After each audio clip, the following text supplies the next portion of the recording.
में खटवांग नामक राजा हुए। उसने देवताओं की ओर से जाना कि 2 घड़ी में ही तुम्हारी मृत्यु हो जाएगी। बड़े वैभवशाली राजा थे, कोई भी उनको युद्ध में हरा नहीं पाया।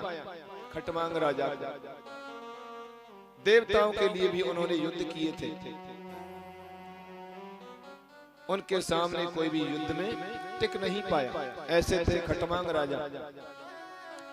लेकिन देवताओं ने बताया, महाराज आपको युद्ध करते करते, नीति के लिए, मर्यादा के लिए युद्ध करते करते अपनी सारी आयु को समाप्त कर दिया। अब आपकी आयु मात्र 2 घड़ी शेष है। 2 घड़ी का मतलब होता है 39 मिनट। जब ये पता चला, तुरंत तीव्र ज्ञान योग के द्वारा, तीव्र वैराग्य के द्वारा खटवांग राजा ने अपनी मुक्ति 39 मिनट में ही कर ली। सब कुछ छोड़ करके भगवान से मन को जोड़ दिया। परमात्मा का ध्यान करते हुए देह त्याग किया और सद्गति प्राप्त हो गई। खटवांग के पुत्र हुए दीर्घबाहु, उनके पुत्र हुए रघु, और रघु के पुत्र हुए अज, और अज के पुत्र हुए महाराज दशरथ। महाराज दशरथ अयोध्या के राजा हैं। उनके भी 3-4 जन्म पहले हो चुके हैं, तब जाकर के उन्हें भगवान श्री राम अवतार के रूप में प्राप्त हुए थे। पहले जन्म में ये उल्कामुख राजा थे। उल्कामुख राजा ने, जो कि सत्यनारायण भगवान की कथा में आता है, उल्कामुख राजा ने सत्य का आचरण किया था। सत्यनारायण भगवान का व्रत पूजन करते हुए वो अगले जन्म में महाराज दशरथ हुए थे। और एक रामायण में प्रसंग आता है, कश्यप अदिति महातप कीना, तिनको में पूरब वर दीना। तो पहले जन्म में कश्यप अदिति भी थे, और एक जन्म में वो ब्राह्मण थे। उन ब्राह्मण का नियम था कि रोजाना सालिग्राम भगवान की पूजा किया करते थे, और विष्णु सहस्त्रनाम का, यानी भगवान के 1000 नाम, विष्णु भगवान के 1000 नामों के साथ 1000 तुलसी दल रोजाना सालिग्राम भगवान पर चढ़ाया करते थे। ये उनका रोजाना का नियम था। विष्णु सहस्त्रनाम बोल करके 1000 तुलसी दल से भगवान सालिग्राम की पूजा किया करते थे। एक दिन वो इसी तरह से मंदिर में पूजा कर रहे थे। पूजा करते समय बाहर किसी स्त्री के रोने की आवाज आई। ब्राह्मण उस आवाज को सुनकर के बाहर आए तो देखा कि एक पिशाचनी बैठी बैठी रो रही है। ब्राह्मण ने पूछा, तू कौन है और क्यों रोती है? वो पिशाचनी कहने लगी, हे विप्रदेव, हे ब्राह्मण देव, मैं आपकी शरण में आई हूँ। मैं पहले जन्म में स्त्री थी और मैंने अपने पति को दुख दिया, अपने पति के दिल को दुखाया। न सास ससुर की सेवा की, न पति की सेवा की, पति से लड़ाई झगड़ा इत्यादि, पति से मैंने बुरे वचन बोले। इसीलिए मैं उस पाप के कारण पिशाचिनी हुई हूँ। हे प्रभु, मेरा कल्याण का कोई उपाय आप बताइए, मैं प्रायश्चित करना चाहती हूँ। उस ब्राह्मण ने क्या काम किया? क्योंकि श्रेष्ठ पुरुषों का, संतों का ऐसा स्वभाव होता है, कोई भी व्यथित, कोई भी दुखी जीव मिल जाए तो उसका सहयोग करें, उसकी सहायता करें। आज उस ब्राह्मण ने हाथ में जल लिया और अपने पूरे जीवन का पुण्य, जितना भी उसने भजन ध्यान पाठ पूजन कुछ भी किया था, संकल्प बोल करके कि हे भगवान, मैंने आज तक जितना भी पुण्य कर्म किया है, जितना भी आपकी भक्ति की है, आपकी पूजा की है, आपके व्रत किए हैं, आपकी तीर्थ यात्रा की, तीर्थ क्षेत्र की यात्रा की है, मेरा जितना भी पुण्य है, मैं इस व्यथित जीव को, इस दुखी जीव को अर्पित करता हूँ। अपने जीवन का सारा पुण्य उस पिशाचिनी को दे दिया। वो पिशाचिनी वहीं उसकी मृत्यु हो गई और वहीं पर वो ब्राह्मण की भी मृत्यु हो गई। दोनों ही मृत्यु को प्राप्त हो गए और अगले जन्म में जाकर के, क्योंकि एक जीव के लिए एक जीव के कल्याण के लिए ब्राह्मण ने अपना सारा पुण्य दे दिया, इसलिए उनका पुण्य अनंत हो गया। उस पुण्य के कारण वो ब्राह्मण महाराज दशरथ हुए और वो स्त्री वो पिशाचिनी कौशल्या हुई। महाराज दशरथ अयोध्या के राजा हैं, उनकी 3 रानियां हैं, लेकिन अभी तक संतान नहीं हुई है। अभी तक संतान की प्राप्ति नहीं हुई है। 3 रानियां होने पर भी महाराज दशरथ ने संतान है। एक बार वो गुरु वशिष्ठ जी के पास में गए। संतान होना न होना, पुत्र होना पुत्री होना, ये सब हमारे पूर्व जन्म के शुभ और अशुभ पाप और पुण्यों के कारण होता है। बहुत से लोग कितना ही प्रयास कर लें, कुछ भी कर लें, कोई भी दवाई करा लें, लेकिन संतान की प्राप्ति होती ही नहीं है। ये पूर्व जन्म के कुकृत्यों के कारण है। हमसे कोई ऐसा पाप बन जाता है जिसके कारण हमें निसंतान ही जीवन जीना पड़ता है। लेकिन जिन्होंने शुभ कर्म किए हैं, अच्छे कर्म किए हैं, उनका जन्म मनुष्य के रूप में हुआ और उनको संतान की भी प्राप्ति हुई। आज 3 रानियां हैं, लेकिन महाराज दशरथ को कोई संतान नहीं है। दुखी हैं, बेचैन हैं। गुरुजी के पास में गए।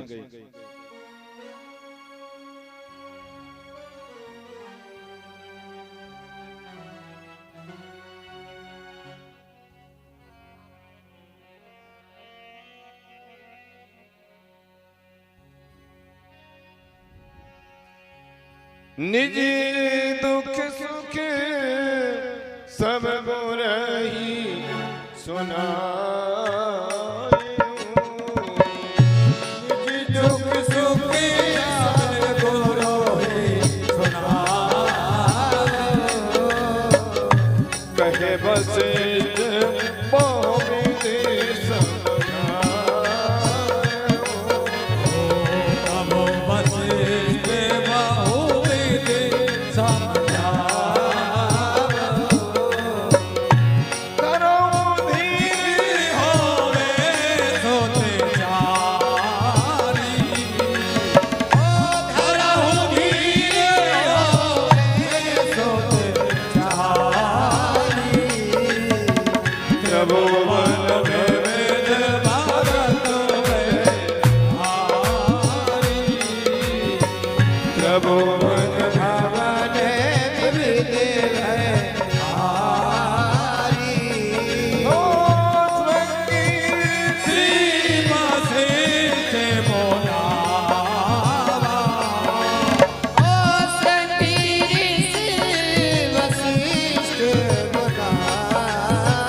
सब भाग बनाई।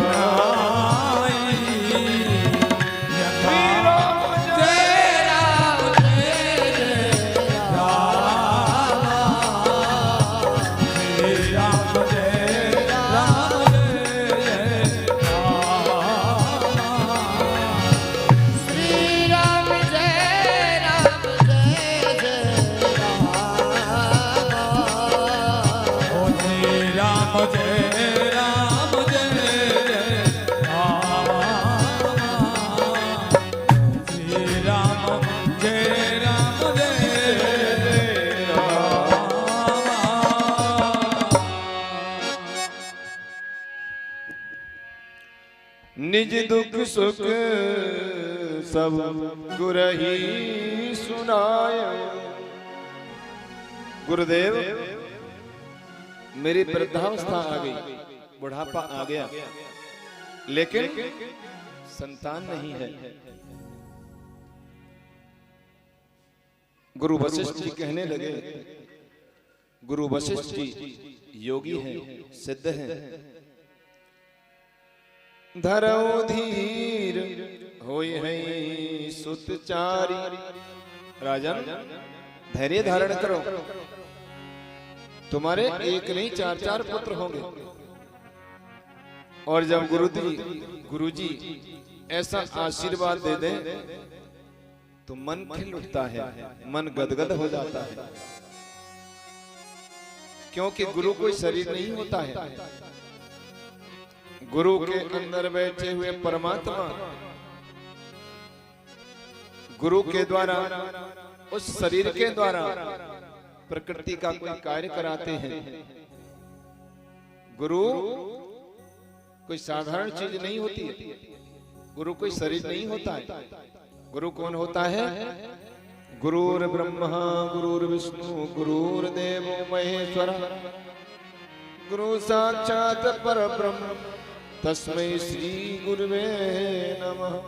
गुरु ब्रह्मा है, गुरु विष्णु है, गुरु शंकर भगवान है, गुरु ही साक्षात परब्रह्म परमात्मा है। गुरु को कोई साधारण शरीर नहीं समझना चाहिए कि गुरु कोई साधारण शरीर है। गुरु के अंदर परमात्मा उतरते हैं और जब गुरु के चरण स्पर्श करते हैं तो वो परमात्मा हमें आशीर्वाद देते हैं और शिष्य निर्भय हो जाता है। इसीलिए सच्चे संतों के, ब्राह्मणों के चरण स्पर्श यदि हम करते हैं तो उनकी चरण धूलि से हमारा मन पवित्र होता है, बुद्धि पवित्र होती है और हमारे दुर्भाग्य सौभाग्य में बदल जाते हैं। गुरु और संत यदि प्रसन्न होकर के आशीर्वाद दे दें तो कोई भी ऐसा कार्य नहीं जो सिद्ध नहीं हो सके, क्योंकि गुरु ही परमात्मा है, गुरु ही भगवान है। गुरु गोविंद दो खड़े काके लागू पाए, बलिहारी गुरु आपने गोविंद दिए बताए। भगवान से पहले स्थान किसका है? गुरु का। और सबसे पहले गुरु कौन है? सबसे पहले गुरु हैं हमारे माता पिता बुजुर्ग। पहले इनका आशीर्वाद लें, इनको प्रसन्न करें। ये प्रसन्न हो गए तो समझो बात बन गई, हमें भगवान मिल गए, हमें सब कुछ मिल गया। तो गुरु जी ने कहा धरो धीर होय सुतचारी, त्रिभुवन पीड़ित भगत भयहारी। आपके 4-4 पुत्र होने वाले हैं। वशिष्ठ जी ने क्या किया? श्रृंगी ऋषि वशिष्ठ बुलावा। वशिष्ठ जी ने श्रृंगी ऋषि को बुलाया, पुत्र काम शुभ यज्ञ कराया। पुत्रेष्ठ यज्ञ, जिसके संतान नहीं होती है उनके यहाँ पुत्रेष्ठ यज्ञ किया जाता है। पुत्र की कामना से किया हुआ यज्ञ आज भी हो सकता है। यदि कराने वाला और करने वाले दोनों हो तो आज भी निसंतान को संतान की प्राप्ति हो सकती है। पुत्रेष्ठ यज्ञ किया जाता है। और कल क्या थी? कल अष्टमी थी ना। पुत्र की कामना के लिए व्रत किए थे माता बहनों ने अघोई अष्टमी के। अघोई अष्टमी का व्रत पुत्र की कामना के लिए सभी माता बहनों ने किया था। और माता बहनें तो त्याग की मूर्ति हैं। चाहे आदमी, चाहे पति कैसो हो, लठा भारती हो, कुपड हो, चाहे बुरो हो, बाबरो हो, मूर्ख हो, बढ़िया हो, ज्ञानवान हो, पढ़े हो, कैसो हो, ये मैया बहना तो ऐसी कामना थे। और या महीना में तो कई व्रत ऐसे आए जो मैया नहीं करे। मैया बहना करवा चौथ का व्रत देखो, अपने पति की लंबी आयु की कामना से। बुरो बाबरो कैसो पति है, लेकिन मैं तो उसी के लिए ये चाहती हूँ कि मेरा सुहाग अटल रहे, मैं जब तक रहूं मेरा आदमी सही सलामत रहे, पूरी आयु को लंबी आयु को हो। ये त्याग की मूर्ति है। मैया बहना तो कर दे, पर हमें सोचना चाहिए हम कोई व्रत करें कहीं मैया बहना है। हमको भी संकल्प लेना चाहिए कि हमारी अर्धांगिनी सदैव सुखी रहे, कभी भी उल्टा सीधा व्यवहार उनसे न करें, ऐसे प्रेम से रहें ग्रस्त में, जैसे कि लक्ष्मी जी और नारायण भगवान रहते हैं, जैसे कि राधा और कृष्ण रहते हैं, जैसे कि सीताराम जी की जोड़ी थी। इस तरह से पति पत्नी को रहना चाहिए।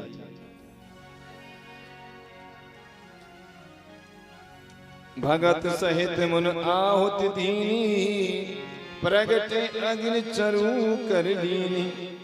पत्रेष्टि यज्ञ कराया गया, अग्निदेव प्रसन्न हुए और खीर लेकर के प्रकट हुए। खीर को लेकर के श्रृंगी ऋषि ने राजा को दिया और कहा कि यह हवि बाँट देओ न बजाई, यथा योग जेहि भाग बनाई। इस खीर को ले जाकर के रानियों में बांट दो। राजा ने वैसा ही किया। अर्धभाग कौशल्या दीना, उभय भाग आधे कर लीना। आधा हिस्सा कौशल्या को दिया और आधे आधे में से दोनों को कैकेयी सुमित्रा को दिया। मैया कौशल्या ने प्रसन्न होकर के अपने भाग में से आधा भाग कैकेयी को दे दिया। अब तो तीनों रानियां गर्व से हैं। महाराज दशरथ प्रसन्न हैं और भगवान के जन्म की तिथि आई।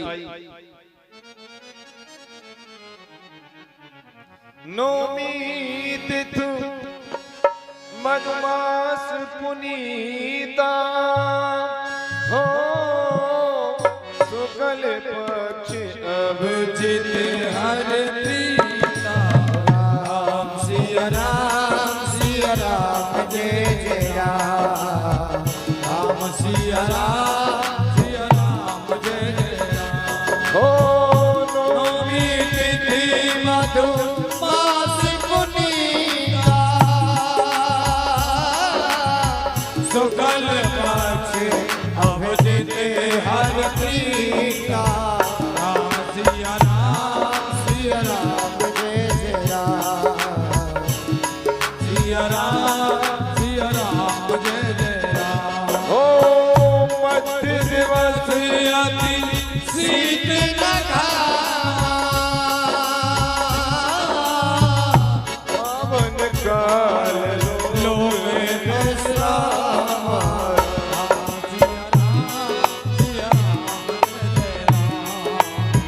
राम सिया राम जय जय राम। नौमी तिथि, तिथि कौन सी थी? नवमी। मधुमास, मधुमास कहते गए चैत के महीना थे। नौमी तिथि मधुमास पुनीता, और शुक्ल पक्ष उजारो पाक, और मुहूर्त कौन सा नक्षत्र? अभिजित। अभिजित मुहूर्त, अभिजित नक्षत्र में मध्य दिवस दोपहर के शाम, अति शीतल घामा, ना तो जाड़ो है ना गर्मी है, और पावन काल लोक विश्राम। बहुत ही शुभ समय, शीतल मंद सुगंधित वायु चल रही है। देवताओं के मन प्रसन्न हैं, ऋषि संत महात्मा पुलकित हैं, भौरे गुंजार कर रहे हैं। और ऐसा शुभ समय आया है जो भगवान का जन्म हुआ है। सुर समूह विनती कर पहुंचे निज निज धाम, जग निवास प्रभु प्रगटे अखिल लोक विश्राम। भगवान का प्राकट्य हुआ है।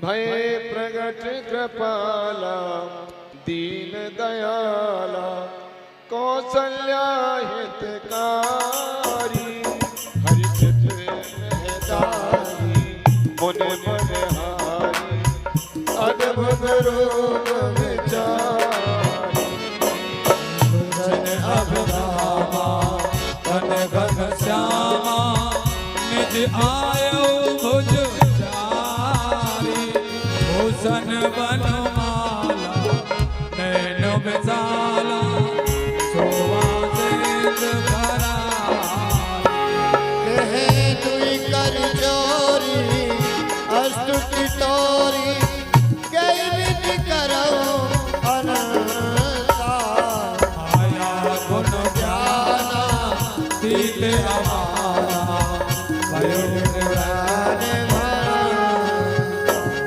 करुणा सुख सागर सब गुण आगर यही गावे तुझ जनता शोभा हित लागी जन अनुरागी भयो प्रगट श्रीकांत सोमहित लागी जन अनुरागी भयो प्रगट श्रीकांता बिन काया निर्मत माया रोम रोम रज में करे मामे और शोभाजी हे ओपराजी सुन तो धीरे मन मेरे नाला है उपजा जब ज्ञाना प्रभु मुस्काना चरित बहुत विलकीन चहे आई कथा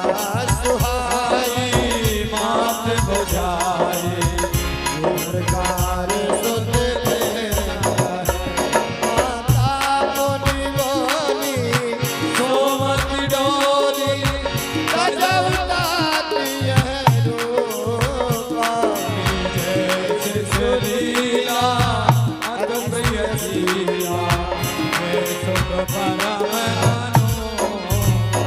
सुनि बचन सुजाना रोदन ठाना होय बालक सुर मोहा चरित जगावे हरि पद पावे मीना करे भव गोपा विप्रेनु सुर संदेते लीन मनोजे अवतार निज एजा निर्मित तनो माया गुण गोपाल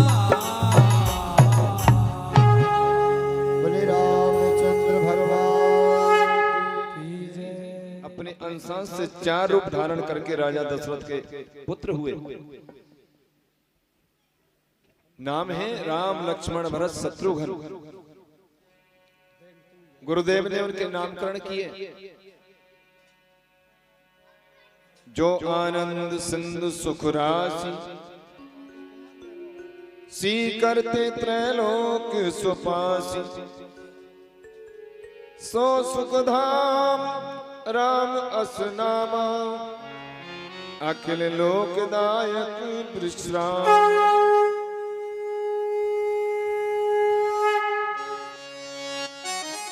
विश्व भरण पोषण कर जोई ताकर नाम भरत अस होई। जाके सुमिरन तेर पुनासा नाम शत्रुघ्न वेद प्रकाश। लक्षण धाम राम राम गुण सकल जगत आधार। गुरु वशिष्ठ ते राखा लक्ष्मण नाम उदार। जो आनंद के समुद्र है जिसके एक एक कण से तीनों लोग सुखी हो जाते हैं उनका नाम है राम। जो संसार का भरण पोषण करते हैं उनका नाम है भरत। जिनके स्मरण से शत्रु नाश होता है उनका नाम है शत्रुघ्न। जो लक्षणों के धाम राम के प्यारे हैं जगत के आधार हैं उनका नाम है लक्ष्मण। गुरु गृह गए पढ़न रघुराई अल्प काल विद्या सब आई। गुरु जी के घर पढ़ने के लिए गए हैं, थोड़े समय में ही विद्या अध्ययन कर लिया। प्रातः काल उठ के रघुनाथा मात पिता ना वही माथा। प्रातः काल में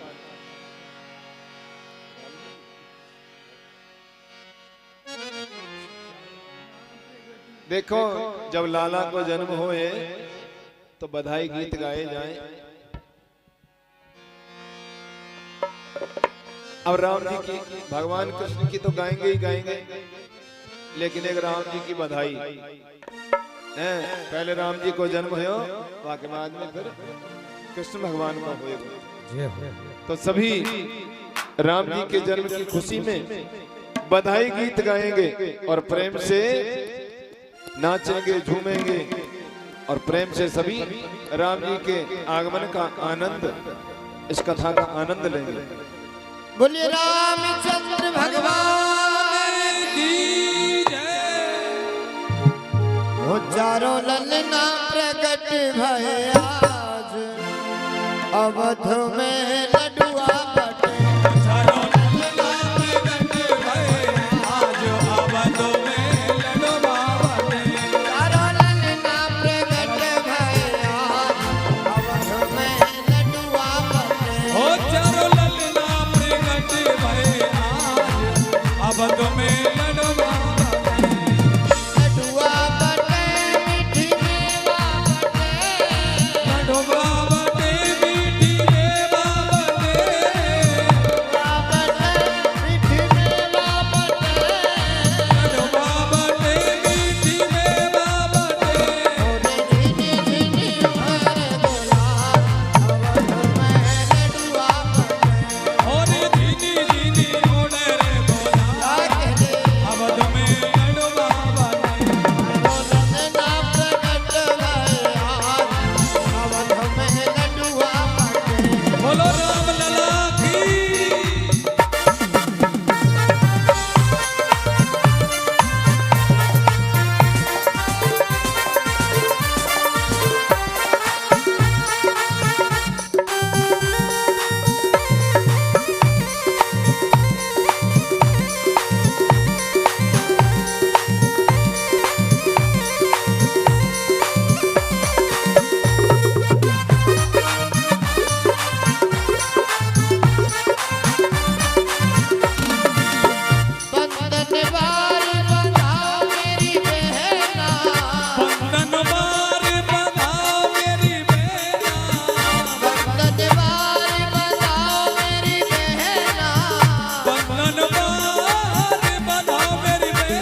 गैया के दूध की खीर घुटाओ गैया के दूध की खीर घोटाओ गैया के दूध की खीर घुटाओ गैया के दूध की खीर घोटाओ और ब्राह्मण और पंडित जिवाओ अवध में लडुआ बटे और पंडित जी नाम हमारे लड़वा बाटे चारों ललना प्रगट भय आज अवध में लडुआ बटे ओ चारों ललना प्रगट भये आज अवध में लड़वा बाटे और दीदी दीदी उड़े रोना अवध में लडुआ बटे ओ अवध घर आनंद भयो राजा राम की देखो अवध घर आनंद भयो तुम किंगे जय राजा राम की और अवध घर आनंद भयो राजा राम ओ अवध घर आनंद भयो राजा राम की मेरे को सलिया ने लाला जायो राजा राम की और अवध घर आनंद राजा राम की अवध घर आनंद भयो राजा राम की और सलिया ने लाला जायो जय राजा राम की और सलिया ने लाला जायो राजा राम ओ अवध घर आनंद भयो राजा राम बोलो राम लला की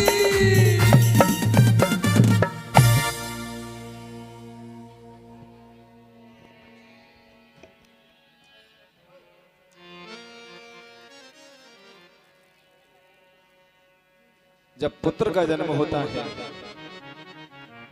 तो सभी को आनंद होता है। आज महाराज दशरथ कौशल्या सभी आनंदित हैं। चारों पुत्रों का नामकरण किया गया और गुरुजी के यहाँ पढ़ करके आए हैं। एक दिन क्या हुआ,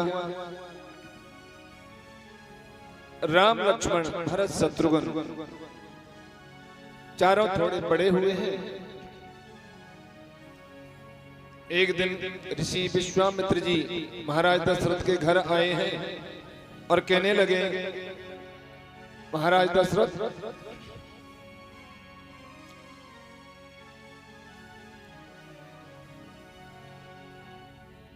असुर समूह सतावई मोही मैं आयो जाचन रपतोई अनुज समेत देव रघुनाथ निश्चर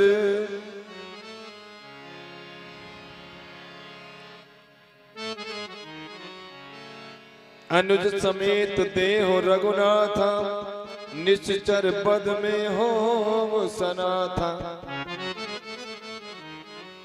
विश्वामित्र जी कहने लगे, महाराज दशरथ मैं जब भी यज्ञ करता हूँ राक्षस मेरे यज्ञ में बाधा उत्पन्न करते हैं। श्री राम और लक्ष्मण को लेने के लिए मैं आया हूँ। अनुज समेत देहु रघुनाथा, इसीलिए इनके द्वारा निशाचरों का नाश हो जाएगा। लेकिन महाराज दशरथ पुत्रों के मोह में, पुत्रों के प्रेम में अधीर हो उठे। वो समझते नहीं है कि राम लक्ष्मण है कौन। कहने लगे कि सब सुत प्रिय मोहे प्राण की नाई, राम देत नहीं बने गोसाई। केवल राम को ही मत ले जाइए और तीनों पुत्रों को ले जाइए। तुम कहें तो मैं चलूं, मेरी सेना को भी साथ में ले चलूं, मैं राक्षसों से लड़ूंगा, युद्ध करूंगा, आपके यज्ञ की रक्षा करूंगा। लेकिन विश्वामित्र जी केवल राम को लेने आए हैं। मुनि वशिष्ठ के कहने पर महाराज दशरथ ने राम और लक्ष्मण दोनों को विश्वामित्र जी के साथ में भेज दिया। चले जा रहे हैं, आगे ताड़का मिली, ताड़का का वध किया। यज्ञ की रक्षा के लिए खड़े हैं। मारीच सुबाहु ने आकर के यज्ञ में विध्वंस करना चाहा, लेकिन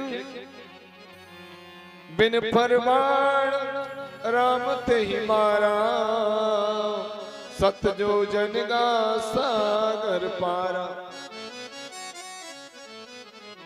मारीच को बिना पर के बाण से भगवान ने 100 योजन दूर फेंक दिया और पावक सर सुबाहु पुन मारा, अनुज निशाचर कटक समारा। सुबाहु को मार दिया। विश्वामित्र का यज्ञ सफल हुआ। भगवान श्री राम ने विश्वामित्र के यज्ञ में लक्ष्मण के सामने ही मारीच को 100 योजन दूर फेंक दिया और सुबाहु का वध कर दिया। अब अवधपुरी से पत्रिका आई है, क्योंकि भागवत को हमें स्पर्श कर करके ही, यानी भागवत में रामायण को स्पर्श कर करके ही चलना है। पूरी कथा कहेंगे तो पूरी कथा तो 9 दिन में होए। आपके यहाँ राम कथा हुई थी मंदिर में, आपके मंदिर में राम कथा हुई थी 9 दिन में, लेकिन एक दिन हम यहाँ से निकल करके जा रहे थे और 7वां या 8वां दिन था।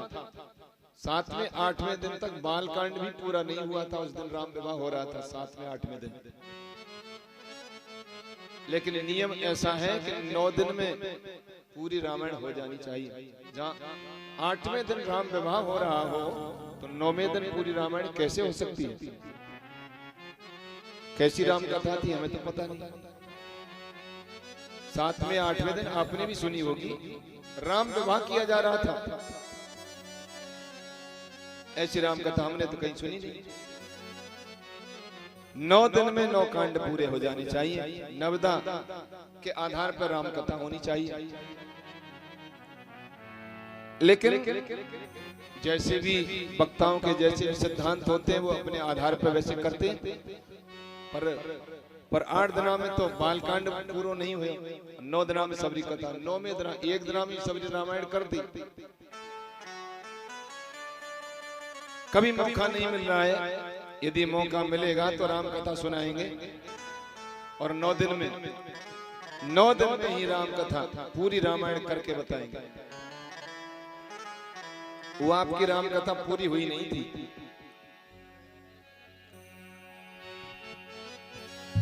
तो स्पर्श करके ही चलना है। जनकपुरी से निमंत्रण पत्रिका आई है। राम लक्ष्मण को लेकर के जनकपुरी की तरफ विश्वामित्र जी चले हैं। रास्ते में क्या हुआ? गौतम नारी श्राप बस उपल देह धर धीर, चरण कमल रज चाहती, कृपा करो रघुवीर। गौतम की स्त्री श्राप के कारण पत्थर शिला बनी हुई है। विश्वामित्र जी कह रहे हैं, हे श्री राम जी, अपना चरण स्पर्श करो जिससे गौतम की स्त्री अहिल्या का उद्धार हो। लेकिन राम जी कहते हैं, हे गुरुदेव, मैं तो स्त्री को माँ, बहन और बेटी की दृष्टि से देखता हूँ। मैं स्त्री को पराई स्त्री को केवल हाथ जोड़ सकता हूँ, प्रणाम कर सकता हूँ, अपना चरण में नहीं छुआऊंगा। राम जी सच्चे एक पत्नी व्रत को धारण करने वाले पति थे और सीता जी पतिव्रता स्त्री थी। राम जी पराई बहन बेटियों को, बड़ी को माँ के सम्मान से देखते थे, बराबर वाली को बहन की दृष्टि से देखते थे और छोटी को पुत्री की दृष्टि से देखते थे। राम जी आदर्श हैं। वो कहते हैं कि मैं पराई स्त्री को माँ, बहन और बेटी के रूप में देखता हूँ। अपना चरण में चाहे ये शिला हो, स्त्री रूपी शिला पर भी नहीं छुआऊंगा। जब राम जी ने ऐसा कह दिया तो फिर अहिल्या का उद्धार कैसे हुआ? जब राम जी ने अपना चरण अहिल्या रूपी शिला पर नहीं छुपाया। कहते हैं संत लोग, और अनेक अनेक कथाओं में अनेक अनेक मत हैं, मतांतर हैं। कहीं राम जी का चरण छुपा दिया है, कहीं राम जी ने चरण छुपाया ही नहीं है। संत लोग कहते हैं कि बहती हुई हवा आई और राम चरण रज को उड़ा करके शिला रूपी पत्थर पर, शिला पर गिरा दिया। परिणाम पर उनके चरणों की रज से पत्थर रूपी, शिला रूपी अहिल्या का उद्धार हो गया। राम चरण रज, भगवान के चरणों की रज कहां? आज भी मौजूद है। जब 84 कोस की परिक्रमा देवे जाए ना, तो या को देश कहा है, और गिरिराज जी में पिठा परिक्रमा दें, दंडोती वाकों का अर्थ है। उसका अर्थ यही है कि इस ब्रज क्षेत्र में, ब्रज 84 कोस में भगवान श्री कृष्ण खुले पांवों से, नंगे पैरों से उन्होंने गाय चराई है, भ्रमण किया है। उनके चरणों की रज आज भी मौजूद है। उनके चरणों की रज में अपने शरीर को हम नहलाएं, अपने मस्तक पर अपनी बुद्धि को शुद्ध करें। यही महत्व है दंडोती देने का। ब्रज के चरण, ब्रज की रज अपने माथे पर लगाना।